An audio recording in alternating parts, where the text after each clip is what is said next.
Hi, everyone. So when I was 12, my mom called me in the kitchen and said, I've got some bad news. And I said, what? We're out of Pop-Tarts? Oh, no, indeed. It wasn't nothing that serious. She was just like, no, you've got autism. And I was like, thank God. I just thought being autistic meant I was predisposed to being an autist. So I tried my hand at finger painting. That didn't work. And I tried my hand at pottery. That didn't work so well either. I wasn't even the best autist in the class. And that was Kyle. But doing stand-up comedy, I feel like I finally found my aut. I've never felt more autistic than I do right now. So for those of you who don't know anything about autism, I always use the show Cutthroat Kitchen as a metaphor. Have you guys seen that show? So here's how the show works. There's a bunch of chefs in the kitchen competing for $1 million, and one of the chefs pays money to sabotage one of the other chefs by replacing his knives with a rolling pin.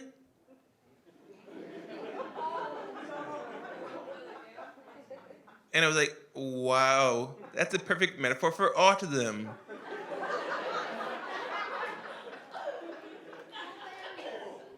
It's like the world's got together and replaced our social skills with a rubber chicken.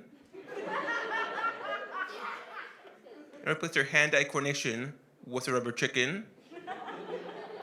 And replaced all of our friends with a rubber chicken. And let me tell you, rubber chickens make horrible friends. So just some housekeeping. So you guys can leave and come out at any time, but please try to keep the conversations down to a minimum. One of the characteristics of autism is that we struggle with sensory issues, and you can't exactly go up to a large table and be like, can everyone please be quiet? I can't take your order if you all keep talking. That's it, no food for you.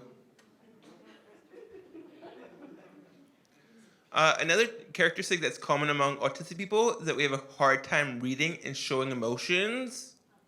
So we couldn't be an actor.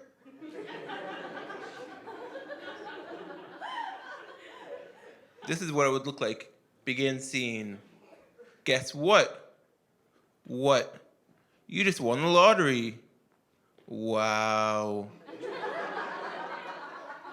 End scene. Next scene. Guess what? What? There's a 15% discount on Giant Tiger. Wow. End scene. Next scene. Guess what? What? King Kong is climbing the Empire State Building. Oh man. End scene.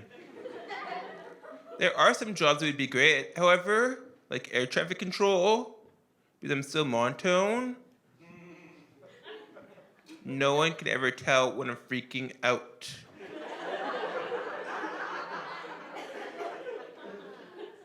You might want to make a left. Those two planes are going to collide. End scene.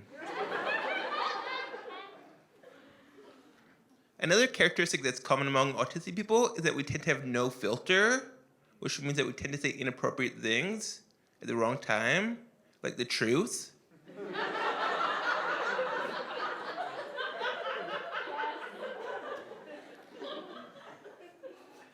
So rules are really important. I've learned that when someone goes around showing a picture of their grandchild and saying, aren't they the most beautiful thing you've ever seen? You should never say, I've seen better.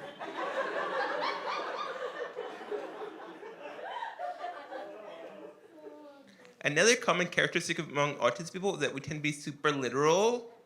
So the other day I was at the restaurant for my granny's 80th birthday. My brother ordered death by chocolate. I was like, don't do it. You've got a lot to live for. Let's talk it out. Another common characteristic among autistic people is that we tend to have poor social skills. So that means we have a hard time making friends. So I used to go to these social skills classes put on by Autism Society Manitoba, where they taught us how to compliment a woman. This is what that looked like. So how do you compliment a woman, Isaac? You've got a really nice smile, like my mom. No one wants to be compared to your mom. Jacob, do you want to go next? You've got a really nice leather purse. Why, thank you. Do you know that it takes 6 cows to make a leather purse? No one wants to know how many cows are in their leather purse. Adam, do you want to go next? I like trains. That's great, but that's not really a compliment. Do you want to try again? Okay, I got this. So did you know trains are made of metal and go toot toot?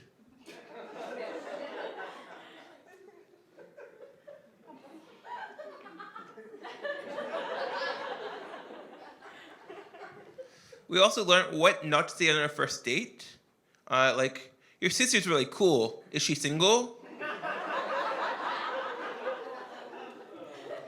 Or, how much are those milkshakes again? Eesh.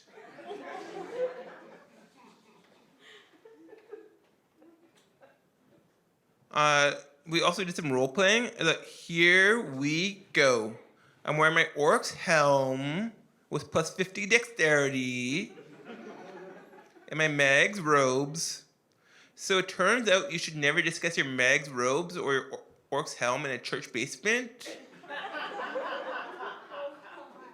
Especially not in Manitoba. Or in a Wendy's drive-thru.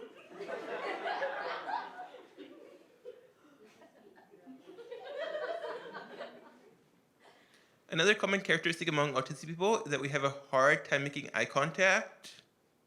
So it's one reason I couldn't be an optometrist. Because it's super hard to diagnose one's cataracts when you keep staring at their feet. Your eyes look fine, but you've got a bad athlete's foot. Another characteristic among autistic people is that we have a hard time with poor hand-eye coordination. So I couldn't be a teacher. I tried to be a teacher. I even got into faculty of education. But this one time, I was teaching a unit about the teeth. I put a slide in the overhead projector. It was upside down. Fortunately, no one noticed. I completely got away with it. But this other time, I was teaching a unit about the Antarctic. And one kid raised their hand, and I was like, yes, Jimmy? And he said, sir, how come the iceberg is riding the penguin?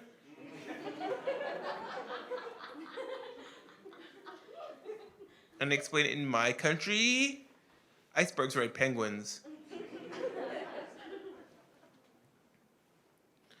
So what's your favorite activity in gym? Dodgeball. Rope climbing. Yeah. So there's lots of great activities. My favorite activity in gym is a water fountain. I can go in there so long. And people are always impressed by my athletic prowess. They're like, are you going to be there much longer? Are you almost done there? And then just keep on doing reps. And one time this guy got too close to me in line. I'm like, look, buddy, I've got this. I don't need you to spot me.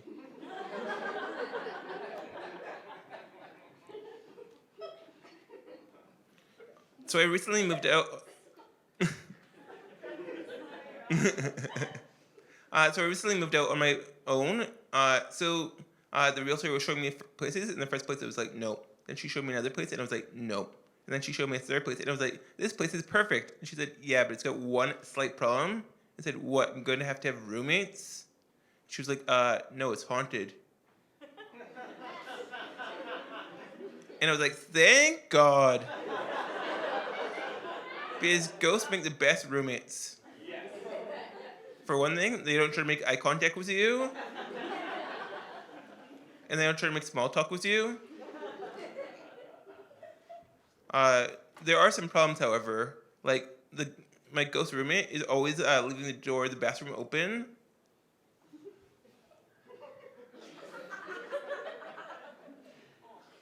Another problem with living with a ghost is it's hard to walk away from a fight. They have no respect for closed doors. And if you want to try to get a hold of them, and you try to call them, and then you afterwards you're like, why didn't you answer your phone? They're like, I have no hands.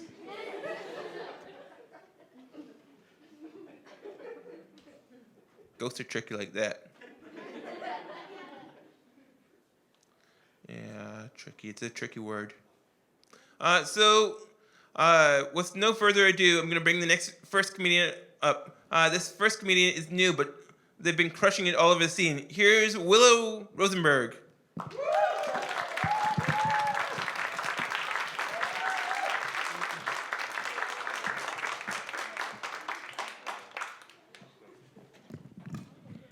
Keep it going for Adam.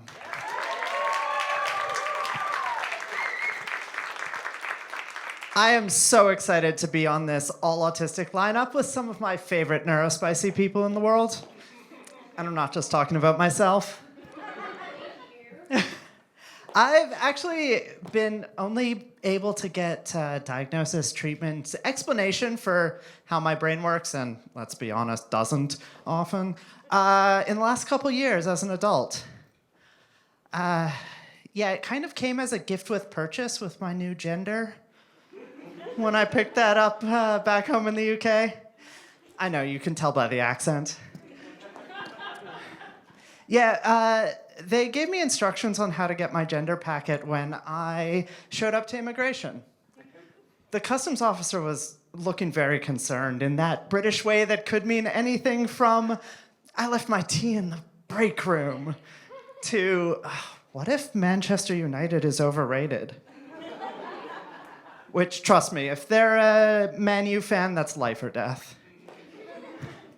So of course I start panicking, and I ask, is everything okay? Is there something wrong with my visa? Did they screw up my name? No. Well, kind of. Spoilers. Sorry, I am new to this. I am supposed to give you this. And they handed me this beautiful ancient scroll that had on it coordinates and a date and time that started disappearing just as I started reading them. I promise that this is 100% exactly how this totally maybe didn't happen. Anyway, I go to the coordinates, and it's under the light of a full moon. I arrive at a fairy circle. Circle of mushrooms in a field. They're fantastic. You should definitely enter them, and bring bread and honey with you, and do not bring iron. No, the mushrooms really hate iron. So I arrive, and this ethereal being appears in the center of the circle. And from one angle, they look like Florence Welch. And another, it's Lil Nas X. And they turn again, and it's Janelle Monáe. You get the idea. And they come over to me, and weirdly, they sound kind of like an overworked bureaucrat. Yes, hi, sorry. All right, bit of an embarrassment. This was supposed to get to you much earlier than this, but see, the street you lived on in Canada, yeah, same name as a little Scottish town. Post got sent to the wrong one. Bit of a to-do, but you're here now, and you, Willow Rosenberg, that's your name, by the way. You could have led with that. You are a woman. Huh. Yeah, I kind of figured. Willow, I like it. Yes, we thought you might. Now, with your woman package, you also get some add-ons bonuses, accoutrement, as the French would say. Of course, you get the basics: hips, chest, pay cut, softer skin, Your psychic powers will increase. Men will talk over you and steal your ideas. Oh, and this skirt, it spins. No pockets, though. You also qualify for our neurodivergence is gendered to for absolutely no reason package. Now that you're a woman, your ADHD might get diagnosed. Wait, I have ADHD?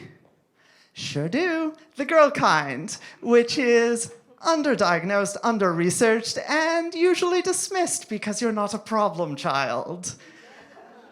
You probably also have autism. That one's a bit trickier, though, as a lot of the traits of autism are also symptoms of your PTSD and learned trauma responses. So figuring that out is going to be fun for you. Thanks? I think? So, that was a lot. And since then, I've been playing the maybe it's autism, maybe it's Maybelline game with myself. Usually landing on the side of, nah, it's just spicy trauma. But then you forget your favorite face mask at a theater and end up having a meltdown in Times Square.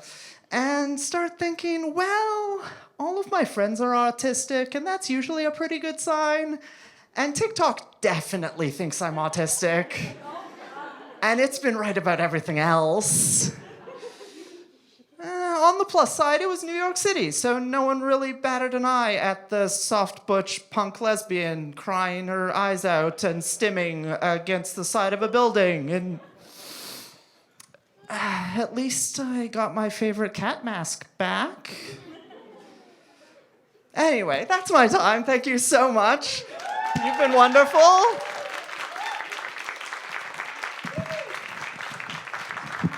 There we go.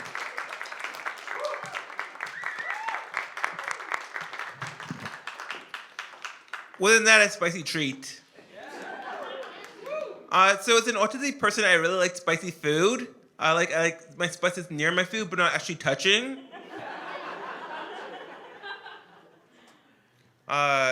So bringing the next comedian to the stage. This next comedian is quite spicy. Here's Lyric.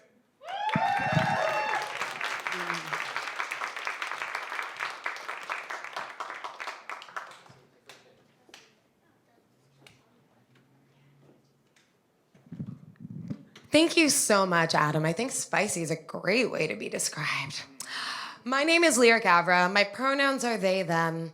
And that means that I'm not a man or a woman to me. I'm a non-binary person. And it does also mean that I get expected to act like a man, but get paid like a woman. The whole thing where I'm expected to know when the game is, and throw the party, and make the snacks, and do all of the cleanup. Also, a date will invite me over and expect me to fix the kitchen sink. And her heart. Another way I like to be described is as a confusing siren. I've been told I have an attractive voice. People like my vulnerability and charisma. But the next time you try to find me, I'll have disappeared in an act of frantic avoidance. Yeah. I will hang an entire fleet's worth of red flags on a stage with flashing neon letters that say, I have issues. And people still find me attractive. Yeah, I'm gonna talk about my therapist later, but maybe those people also need her number. Hit me up if you find me attractive after the show. But yeah, on top of being non-binary, I'm also polyamorous. And that's not a flex or a warning sign, it's just a fact. And if you don't know what being polyamorous is, it means I'm romantically oriented to being into multiple people. Like how you can love all your friends or your siblings or vanilla ice cream and spicy chocolate and a thick slice of cake. And all of these things have their own needs and their own time to be appreciated and savored. So here's the red flag. As a poly person, I went through something that is almost as weird as it would be for a monogamous person. I went through 4 breakups in the course of 2 months. Yeah, I know. It's a thing. Luckily, they were not all big bads. Some naturally faded. Sometimes you've just had the same taco for too long and need to switch it up. And sometimes you accidentally end up in a trauma cycle. Like when you're going through something hard, you're not ready to feel, need some time to have fun, and accidentally remind your partner of the instability in their childhood home, and they realize that they might be dating their father. Yeah, I know. If that's not a red flag, what is? I mean, averaging 2 breakups a week at that point, I have to ask myself, is it me? Was I the red flag all along? So this is a thing I've been talking about with my therapist with all these breakups, and maybe I'm doing what she says it thinks I am. Marie Kondoing or spring cleaning the relationships that no longer spark joy. Or have I become my least favorite person to date? Am I that freaking guy? The one who nopes out when there's a problem. So I've been doing a lot of work on this, and luckily my therapist is very affirming. And she's helped me realize a few things. I'm going through some hard stuff, which means it's okay to have lower emotional capacity than I usually would for other people and for their hardships. And that I'm a poet, a musician, and a stand-up comic. I need material, and it's okay if there's little I would not do for the plot line. But there's a very important series of questions I now run through first. 1. Well, okay, first of all, I see myself as the main character. This is the other thing. I have to take a step back, look at this from an outside perspective. I'm this character. And do I want the main character to, 1, make the healthy choice, or 2, make the interesting choice? Thank you. So does this interesting choice, is it gonna hurt anyone? Not always, you'd be surprised. But the other question is it gonna hurt me? People other than me, and then myself. And is this gonna be something that keeps me up late at night for years to come? Like the fact that the first song I played for a live audience was Good Riddance by Green Day. Yeah, so I've learned a lot from her. I've learned to be softer with myself. I have a better process for making decisions. And on top of that, I'm now really aware of the fact that I live in a constant state of dramatic irony. And it does help me reflect. But on the other side of dramatic irony, I hope that you're all aware that this is Autism Awareness Month. Beware. We could be anywhere. We could be in your homes, in your schools. We could be holding your hand. We could even be right here on this stage all heckin' night. Thank you very much. My name's Lyric Avra. Enjoy the rest of the show.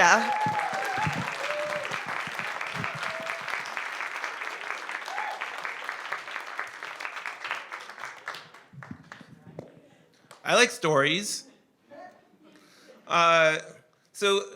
Job interviews for autistic people are sort of like choose your own adventure stories.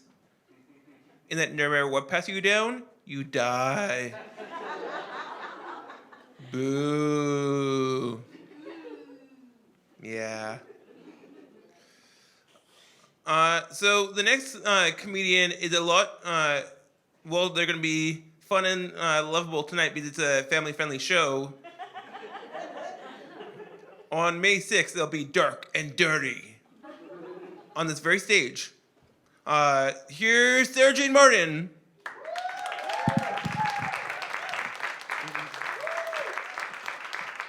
Give it up for your wonderful host, Adam Schwartz, everybody. What a freaking charmer. God. I will say, though, I was really hoping that he would introduce me like they do on Love on the Spectrum. I feel like they're really nailing the intros on that show, you know? It's always like, this is Sarah Jane. She likes spaghetti, thunderstorms, and getting day drunk and falling asleep in the whirlpool at the Mayor Nordic Spa. She doesn't like men in general. Attempts at creative spelling of the name Caitlin. And the assistant manager at the Mayor Nordic Spa. See, now I feel like we have rapport. We're connecting. You guys understand me. Yeah, I do love that show, Love on the Spectrum. If you're not familiar, it's a reality show where people with autism go on dates and feel really awkward about it. And I just really relate to that show because, you know, whenever I'm walking to a date and there's like tuba music in the background going bo-bo-bo-dum-da-dum-da-dum-da-da-da-da-da, I always feel so awkward. Don't you hate it when that happens? God. I will say it's a really great time to be single and autistic. It's awesome. Do you guys remember when Safeway did that like singles night where like desperate people could show up and like shop around and like mingle and meet other desperate people? They do that now for autistic people every Thursday. Yeah, it's true. It's like an autistic singles night, otherwise known as an autistic night. And it's great, but they don't call it that. They call it sensory-friendly night. It's great. They like turn the lights down all low to like set the mood, make it all sensual, you know? And then they turn off like the really loud beeping machines and they turn off the crappy music and all you can hear is Trevin in the cereal aisle just singing the same lyric from Forever Young by Alphaville.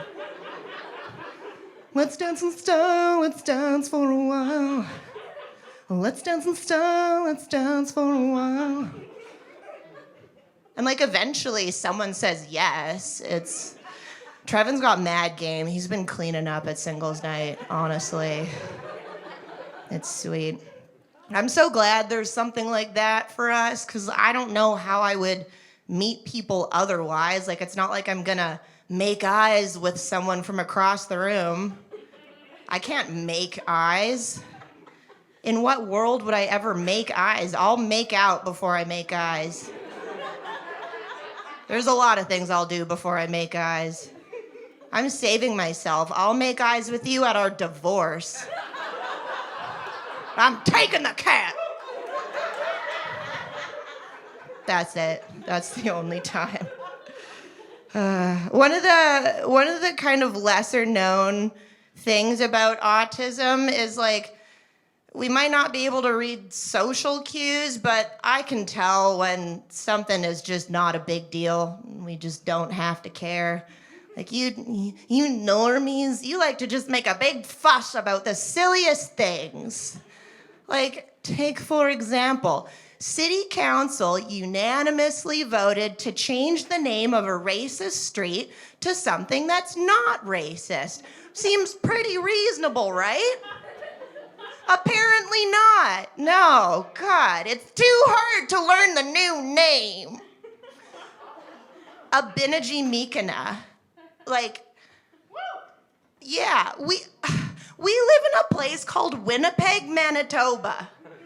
At what point is 7 mouth sounds too hard? Like, where do we draw the line? What's the gauge for understanding when a name is too hard to learn? And like, I refuse to believe that this name is too hard to learn when you're naming your daughters stuff like McKinsley Ray Nevaeh.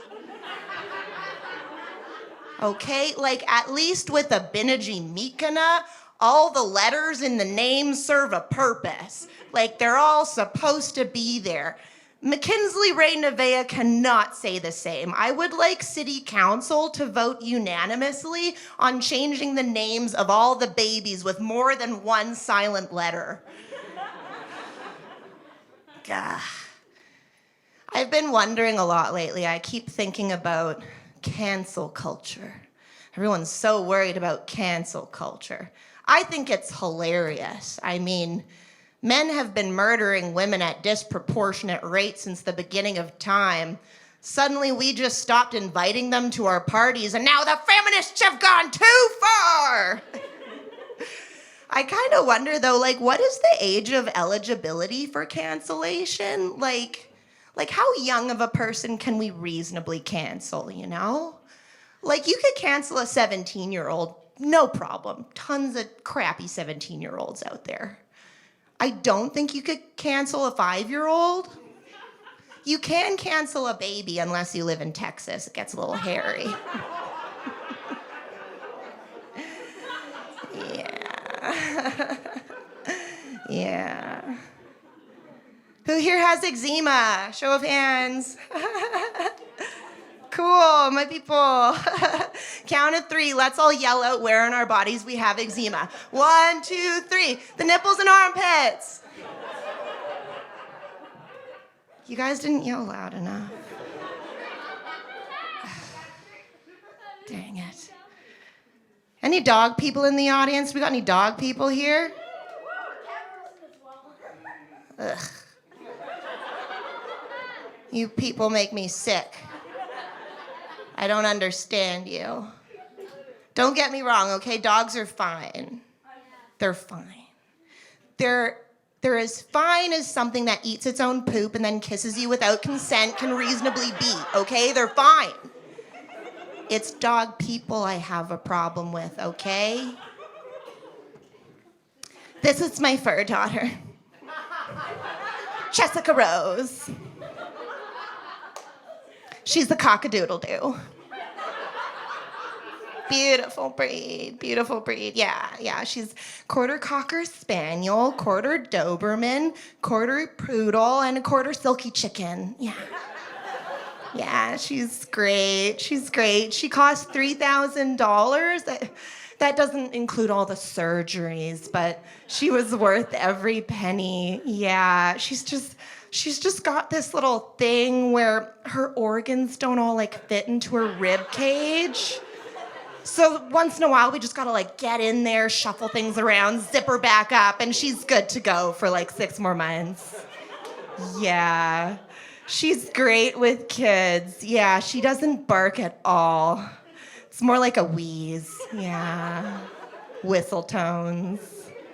Yeah, and she's just got this little weird little thing where sometimes when she sneezes, her eye falls out. But I've gotten pretty good at catching it before it hits the carpet and just popping it back in there. It's like feeding a horse an apple, you know? See, yeah, I know it's nasty. And I know because I used to live with a roommate who had a designer dog. Yeah, she paid $2,000 for it. It was half pug, half chihuahua. What could go wrong? Let's just take the dog with the most horrendous deformities due to centuries of inbreeding and the dog with the worst personality and just stick them together and see what happens. And like honestly, 50% of the time, the two negatives cancel each other out and you're left with like a pretty chill, normal dog. And the other half of the time, you get an oozing pig monster designed by Satan himself. Yeah. My roommate would always say to me, "Oh, I know she can be a bit aggressive, but she won't attack so long as you don't look her in the eye." Okay, but she's got these big bulbous pug eyes, but they're on either side of her head like a chihuahua. So she ends up looking like one of those cursed goldfish. You think you're not looking her in the eye. You're always looking her in the eye. She has 360-degree vision. And you know what this dog's name was? Beatrice. It's my grandmother's name. This is a woman who survived cancer and raised 4 children with 1 breast and 1 ovary. And now whenever I hear her name, I think of a dog whose entire butthole would come out of its butt like a cuckoo clock every time it barked. Like those eels with the second set of jaws. No more designer dogs. This was really fun. You're all a wonderful audience. Thank you. Like Adam said, you can check me out at the Dark and Dirty show for the Winnipeg Comedy Festival, May 6th. It'll be right here at 9:30. Give it up for Adam Schwartz.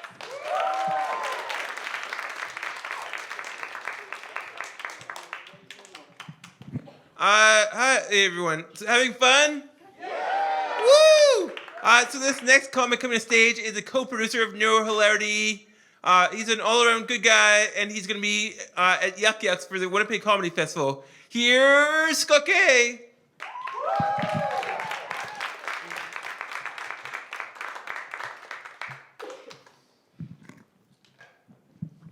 How's it going, everyone?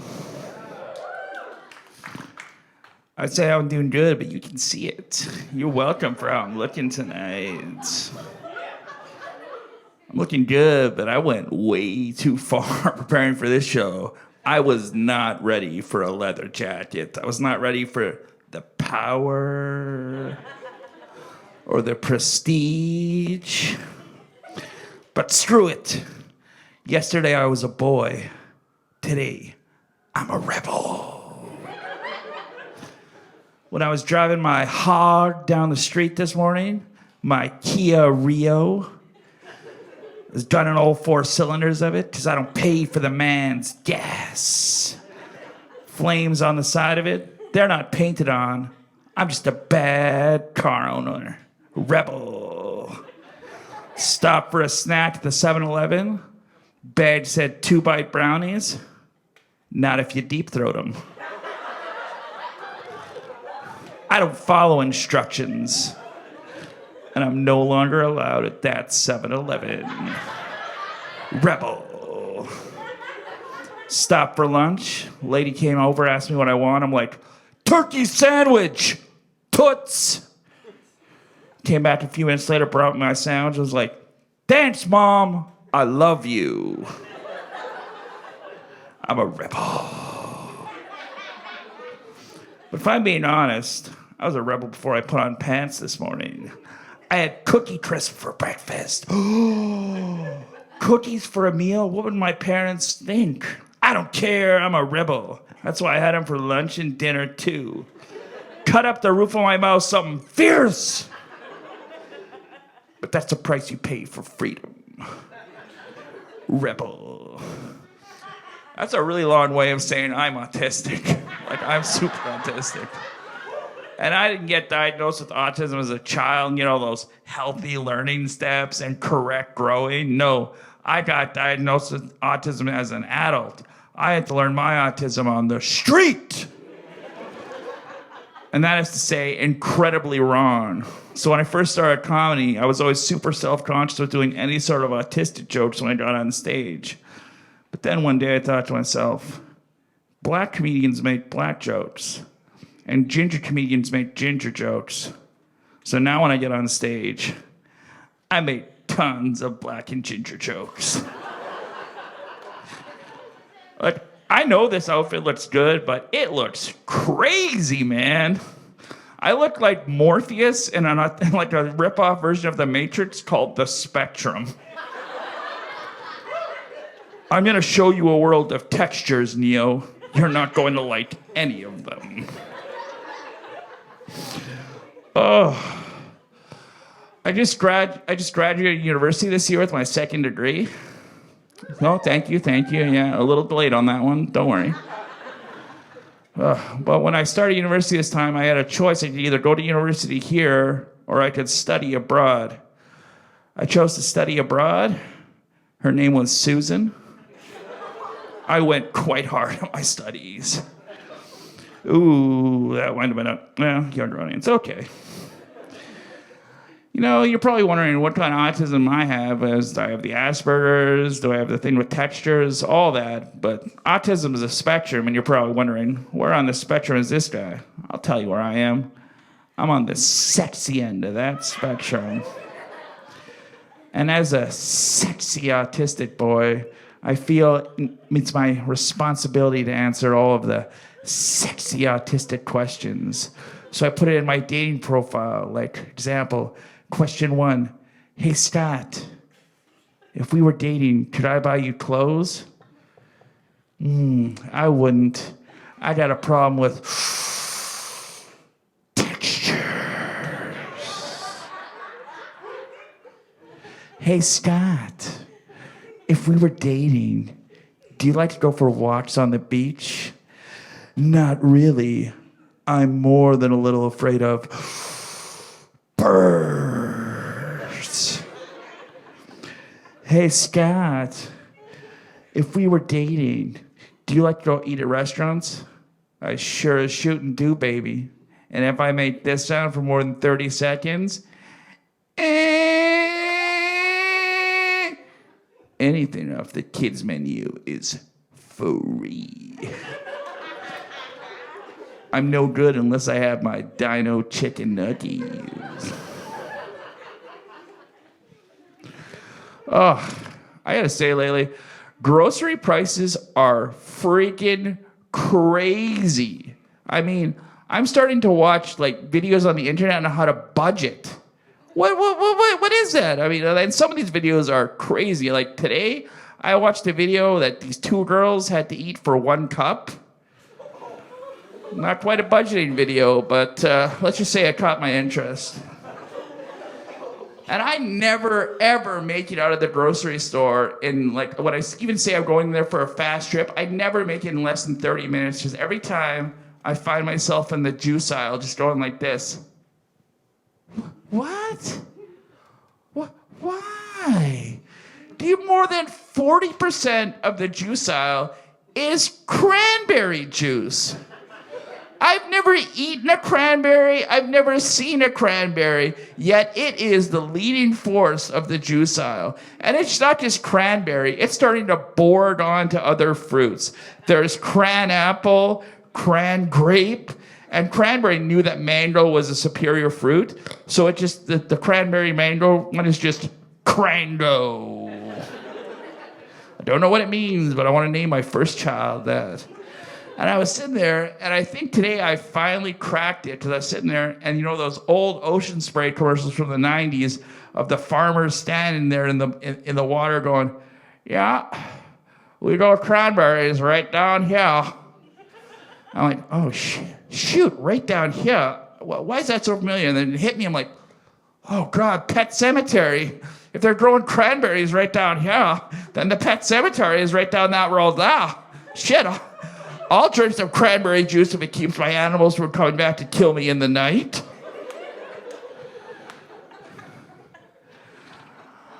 I'm going to leave you with this one.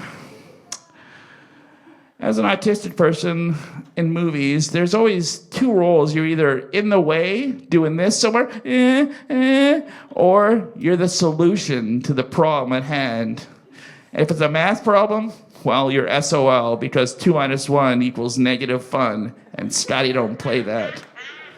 But what I can do is see the pattern, connect things on the internet, and show you a threat that you may not even know was at your back door, okay? Fact number 1, an adult male raccoon can crawl in a hole no wider than 4 inches. Not scary? Not scary. Here's where it gets scary. Fact number 2, the human anus can stretch to 7 inches. So that means it's very likely tonight, in this very room, there's 1, maybe 2 people being hijacked inside their anus by an adult male raccoon, okay?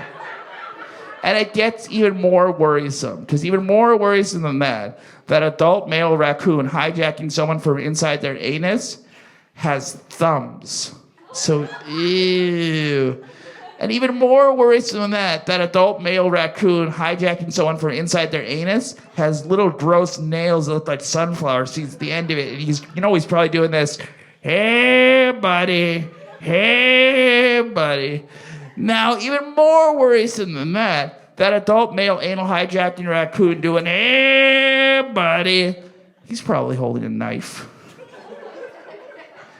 And the most worrisome fact out of all that is even you could get that adult male anal hijacking raccoon out and put him in a lineup of adult male anal hijacking raccoons, you could never identify him because they're all wearing masks. They're nature's perfect anus bandit. Oh, well, let's go a little blue with this one. I did mushrooms for the first time 2 weeks ago, and I gotta say, it was awesome. I got so high, and I'm so autistic, I just went regular. I didn't even know I was high for like 10 minutes. I was sitting there, I'm like, wait a minute. I'm not thinking about Star Wars at all.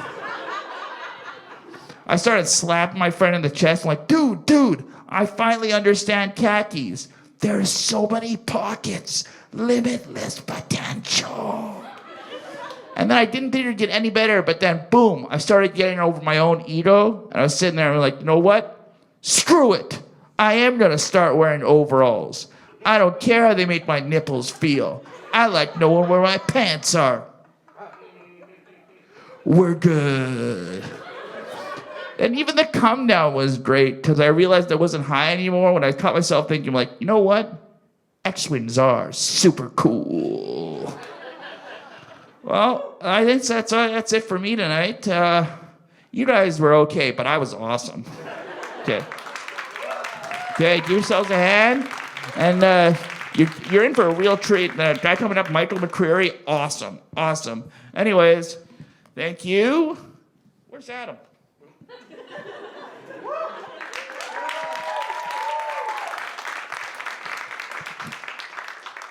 So follow us at Neurohilarity on all your social medias, and we've got upcoming shows that you can find out about.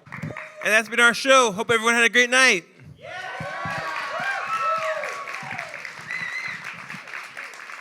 Okay, you guys can go now. Seriously, what? Is this a Mexican standoff or something? Go.